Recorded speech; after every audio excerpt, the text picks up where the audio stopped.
यदि तपाईहरू पनि कुनै सरकारी सेवा प्रवेश गर्ने सोचमा हुनुहुन्छ भने हाम्रो युट्युब च्यानल तपाईहरूका लागि सहयोगी बन्ने हामीले अपेक्षा लिएका छौं।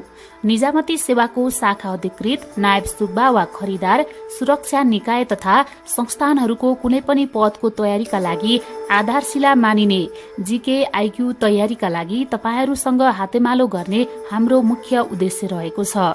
हाम्रो प्रयाससँगै तपाईहरूको सुझाव, सल्लाह तथा आवश्यक सहयोगको अपेक्षा राखेका छौं। भनिन्छ, पुस्तकालयमा 24 घण्टा बस्दैमा लोकसेवा पास भइदैन, बरु दिनमा 10 वटा मात्रै भरपर्दो माध्यमबाट निरन्तर जानकारी संकलन गर्दा त्यो निकै प्रभावकारी हुन्छ। यथार्थ तरिका बिना एकहोरो रटेको ज्ञानभन्दा विभिन्न व्यक्तिहरू र माध्यमहरूमा छलफल गर्दा त्यो हाम्रो मानसपटलमा लामो समयसम्म रहन सक्छ। त्यसैले आउँ तपाईँ हामी सबै मिली नियमित रूपमा थोरै तर निरन्तर आफूलाई जीके आईक्यूका विषयवस्तुमा अभ्यासरत गराउँदै जाउँ र हरेक दिन गन्तव्यको नजिक हुँदै जाउँ।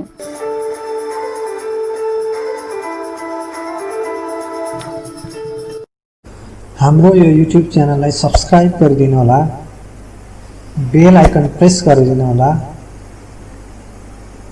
लाइक गरिदिनु होला अनि शेयर गरिदिनु होला। धन्यवाद। नमस्कार। आज मिति 2077 साल असोज महिनाको 28 गते बुधबारका दिन गोरखापत्र दैनिकले साप्ताहिक रूपमा प्रकाशन गर्ने वस्तुगत प्रश्न उत्तर लिएर म उपस्थित भएको छु। तपाईहरुलाई ढिलो नगरिकन प्रश्न नम्बर 1 बाट सुरुवात गर्न चाहन्छु। विश्व बसोबास दिवस 2020 को नारा के थियो? 2020 को नारा, बसोबास दिवसको नारा के थियो भन्दा समृद्ध शहरी विकास थियो। संयुक्त राष्ट्रसङ्घीय बसोबास कार्यक्रम यु हेबिटेटले सन् 1986 देखि प्रत्येक वर्ष अक्टोबरको पहिलो सोमबार विश्व बसोबास दिवस मनाउने निर्णय गरे अनुसार सन् 2001 देखि नेपालमा पनि यो दिवस मनाउँदै आएको छ। नेपालको वर्तमान संविधान, यो तपाईहरुलाई लेख्नु पनि सेकेन्ड पेपरमा पनि काम लाग्न सक्छ, यो एकदम महत्त्वपूर्ण छ। नेपालको वर्तमान संविधानमा भाग 3 को मौलिक हक र कर्तव्य अन्तर्गत धारा 37, धारा 40 देखि उपधारा 6 र धारा 42 को उपधारा 2 बाट आवासको हकलाई मौलिक हकको रूपमा अंगीकार गर्दै गए। सबै नागरिकहरूको सुरक्षित, उपयुक्त र वातावरण मैत्री आवासको अधिकारको सम्मान, संरक्षण र तथा परिपूर्ति गर्न तथा आवासविहीन नागरिकहरूलाई आवासको सुविधा उपलब्ध गराउने गरिएको छ। नेपालको 15औं योजनाको अन्त्यमा सुरक्षित आवास बसोबास गर्ने जनसङ्ख्या राष्ट्रिय भवन संहिताको मापदण्ड निर्माण 37.8%, यो एकदम महत्त्वपूर्ण डेटा हो। 37.8%, 60% पुर्याउने लक्ष्य राखेको छ। 15 योजनामा सुरक्षित बसोबास पुर्याउनेको अन्त्यमा चाहिँ पुर्याउनेको कति प्रतिशत पुर्याउने लक्ष्य राखेको छ भन्दाखेरि 60%, हालको अवस्था भनेको 37.8 रहेको छ। त्यसैगरी आफ्नै स्वामित्वको आवासमा बसोबास गर्ने परिवारको संख्या भनेको 89% पुर्याउने रहेको छ भने विभिन्न तहका सरकारी तथा निजी क्षेत्र समेतको सहभागिता 10 लाख आवास इकाइ तथा अन्य 1 लाख अन्तर्गत के भन्दाखेरि कहाँनिर पुगेको थियो भन्दा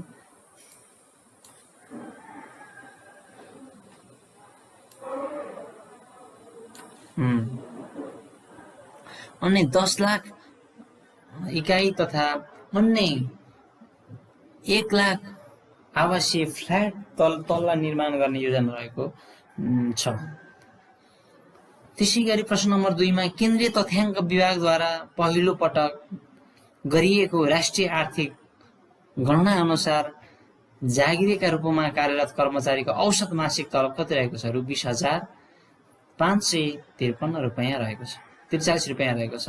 20,543 रुपैयाँ। यो महत्त्वपूर्ण छ। जिकेमा सोध्न सकिहाल्छ यो क्वेसन। त्यसै गरी धेरै तलब वितरण हुने जिल्लाहरू कुन कुन छ? पहिलोमा काठमाडौँ, दोस्रोमा ललितपुर, तेस्रोमा मोरङ, चौथोमा रूपन्देही र पाँचौँमा कास्बिन।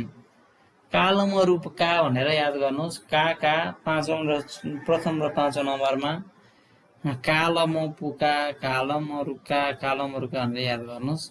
कम तथा वितरण हुने जिल्लाहरू पूर्वी रुकुममा सबभन्दा कम हुँदो रहेछ, अनि त्यसपछि मनाङ, रसुवा, डोल्पा र हुम्ला जिल्लामा सबैभन्दा कम हुँदो रहेछ।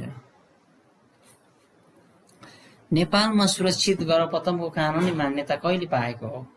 विक्रम सम्वत 2059 असोज 10 गते। अब गर्भवती गर्भपतन कति 12 हप्तासम्मको गर्भपतनलाई मान्यता दिएको छ। विशेष अवस्थामा 28 हप्तासम्मको गर्भपतनलाई गर्भपतन गराउन यिनले स्वीकृति दिएको छ। विश्व बैंकद्वारा सन् 2020 अक्टोबरमा प्रकाशित प्रतिवेदन अनुसार आर्थिक वर्ष 2077-78 नेपालको आर्थिक वृद्धि दर कति हुने अनुमान गरिएको छ? 0.6%। सन् 2020 अक्टोबर 8मा सार्वजनिक साउथ एसिया इकोनोमिक्स फोकस प्रतिवेदनमा सो कुरा उल्लेख गरिएको। चालु आर्थिक वर्षको बजेट वक्तव्यमा नेपालको आर्थिक वृद्धि दर 7% हुने उल्लेख रहेको थियो। नम्बर 6मा काठमाडौँ उपत्यकामा विद्युतीय बस सेवाको सुरुवात कहिले गरिएको हो? विक्रम सम्वत 2076 साल भदौ 23 गते। पशुपतिनाथ सन्ध्याकालीन आरतीको थालनी कहिलेदेखि गरिएको हो? विक्रम सम्वत 2064 साल। प्रश्न नम्बर 8मा सन् 2020मा प्रदान गरिएको चिकित्सा शास्त्रको नोबेल पुरस्कार सम्मानित हुने वैज्ञानिकहरू को हुन्?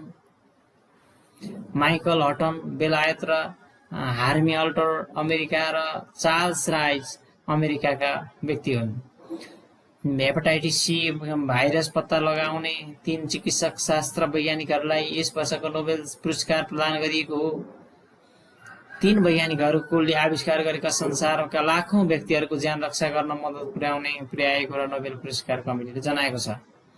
प्रश्न नम्बर 9मा सन् 2020मा भौतिक शास्त्रको नोबेल पुरस्कार कसलाई प्रदान गरिएको? रोजर पेनरोज बेलायतका, रोनाल्ड गेन्जेल जर्मनी र एन्ड्रिया गेज अमेरिकाका व्यक्ति हुन्। यो पनि 3जना व्यक्तिलाई प्रदान गरेको छ भौतिक शास्त्रको। ब्रह्माण्डको सबैभन्दा ठूलो रहस्य मध्येको एक ब्ल्याक होलको अनुसन्धानमा पुर्याएको योगदानको कदर स्वरूप यो पुरस्कार प्रदान गरिएको। तपाईहरुलाई प्रश्न सोध्छ, भौतिक शास्त्रतर्फ 2020मा नोबेल पुरस्कार प्रदान गरियो, कुन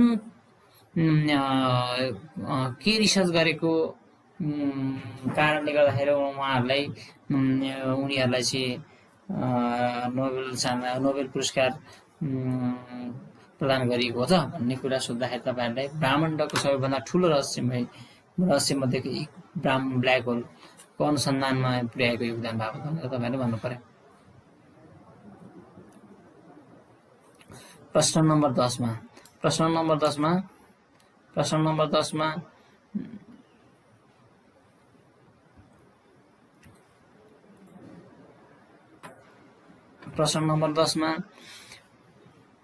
सन् 2020 को साहित्यतर्फको नोबेल पुरस्कार कसलाई प्रदान गरिएको हो? अमेरिकी कवयित्री लुइस क्लर्कलाई प्रदान गरियो। अत्यन्तै सुन्दर शैली व्यक्तिगत अस्तित्वलाई सार्वभौम बनाउने अतुलनीय काव्य सृजनाको कदर गर्दै उक्त पुरस्कार प्रदान गरिएको। सन् 1901बाट सुरु भएको नोबेल पुरस्कारको 119 वर्षीय इतिहासमा 2 पटक साहित्यतर्फको पुरस्कार स्थगित हुन पुगेको थियो। सन् 1943मा द्वितीय विश्वयुद्धका क्रममा पहिलो पटक स्थगित भएको भने दोस्रो पटक सन्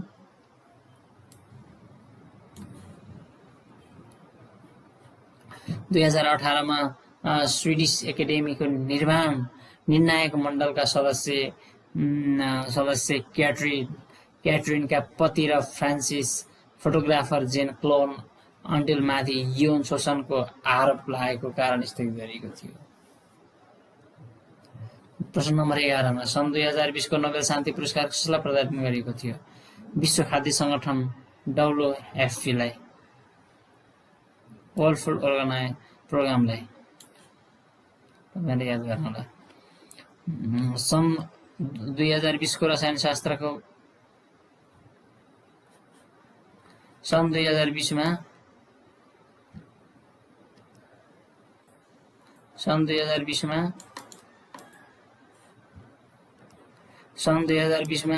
रसायन शास्त्रको नोबेल पुरस्कार कसलाई प्रदान गरिएको थियो?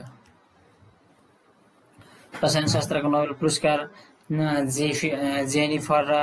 जेनिफर ए डर्डना अमेरिका र इमेल्डोर सार्पेन्टियर फ्रान्सका नागरिकलाई प्रदान गरेको थियो। उनीहरूले के चाहिँ पत्ता लगाए बापत चाहिँ गरेको थियो भन्दाखेरि उनीहरूले चाहिँ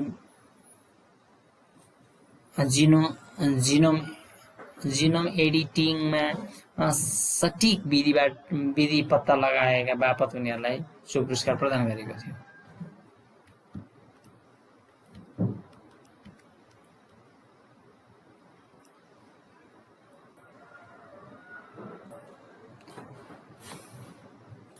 प्रश्न नम्बर 13 मा सन् 2020 को अर्थशास्त्रको नोबेल पुरस्कार विजेता अर्थशास्त्री को हुन्? पल आल मिलग्रोम अमेरिकी नागरिक नै हुन् र अर्को अमेरिकी नागरिक हुन् रोबर्ट बी विल्सन हुन्। प्रश्न नम्बर 14 मा वाल्मीकि आश्रम कहाँ पर्छ? चितवनमा पर्छ। 15 नम्बरमा प्रदेश 5 को प्रदेश सभा बैठकले प्रदेशको नामकरण के तयार गरेको हो? लुम्बिनी। विक्रम सम्वत 2077 असोज 20 गते प्रदेश सभा बैठकले स्थायी राजधानी र प्रदेशको नामकरण 2/3 बहुमतबाट पारित गरिएको।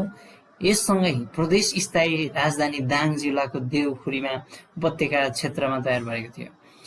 2016 मा नेपालको पहिलो वन्यजन्तु अस्पताल कहाँ स्थापना गरेको छ? सौरा चितवनमा। प्रश्न नम्बर 17 मा नेपाली सेनाद्वारा विक्रम सम्वत 2076 भदौ 21 मा सार्वजनिक गरिएको विस्तृत आयोजना प्रतिवेदन अनुसार काठमाडौँ तराई द्रुत मार्गको करानी जडको लम्बाइ कति छ? 72.5 किलोमिटर।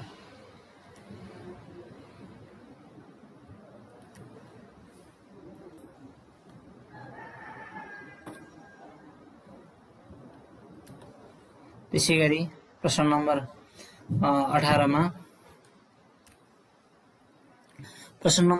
सन् 2030 सम्म पेट्रोल र डिजेलबाट चल्ने सवारी साधन प्रतिबन्ध गर्ने घोषणा कुन देशले गरेको छ? आयरल्यान्डले गरेको छ। प्रश्न नम्बर 19 मा पछिल्लो पटक प्रकाशित एक प्रतिवेदन अनुसार सबैभन्दा बढी इन्टरनेट प्रयोग गर्ने राष्ट्र कुन हो? चीन हो। 2020 प्रश्न नम्बर 20 मा अमेरिकाले इरानी सैनिकहरूलाई आतंकवादी संगठन घोषणा कहिले गरेको थियो? सन् 2019 अप्रिल 9 विक्रम सम्वत 2076 वैशाख 5 गते। आर्थिक वर्ष 76-77 पनि याद गर्नु होला।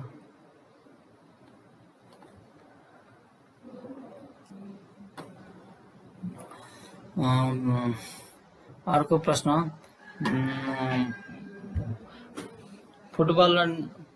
बुटबल र नेपालगञ्जमा हर्न निषेध घोषणा कहिले गरिएको थियो? विक्रम सम्वत 2075 मङ्सिर गते।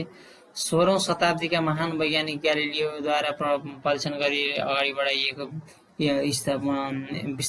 विस्थापनको सूत्र सम्बन्धी वैज्ञानिक योगदानको पूर्णता दिनका लागि चाहिँ सफल नेपाली को हुन्? भविन्द्र कुँवर म्याग्दीका मान्छे हुन्। 24 नम्बरमा सन् 2018 मा आफूलाई औपचारिक रूपमा यहुदी राष्ट्र घोषणा गर्ने देश कुन हो? इजरायल। संचार तथा सूचना प्रविधि मन्त्रालयद्वारा इन्टरनेटबाट अश्लील सामग्रीको आदान प्रदान प्रकाशन एवं प्रसारण बन्देज कहिले लगाएको थियो? विक्रम सम्वत 2075 साल असोज 5 गते। कृषि आम्दानीको झन्डै 2/3 कृषि आम्दानीको झन्डै 2/3 हिस्सा अलैँची खेतीले ओगट्ने जिल्ला कुन हो? ताप्लेजुङ। 28 प्रश्न नम्बर 28 मा प्रशासन पूर्ण संरचना आयोग 2065 रेखा शर्माको अध्यक्षतामा गठन गरिएको थियो भने प्रशासन सुधार समिति 2069 कसको अध्यक्षतामा गठन गरेको थियो? काशीराज दाहाल। प्रश्न नम्बर 29 मा अन्तर्राष्ट्रिय गिद्ध सचेतना दिवस कहिले मनाउन थालिएको हो? गिद्ध फोटो हाई केस बजी सन् 2009। प्रश्न नम्बर 30 मा गिद्ध प्रजनन केन्द्र चितवनमा रहेको छ भने सारस प्रजनन केन्द्र कहाँ रहेको छ? कपिलवस्तुमा रहेको छ। हस्त, धन्यवाद।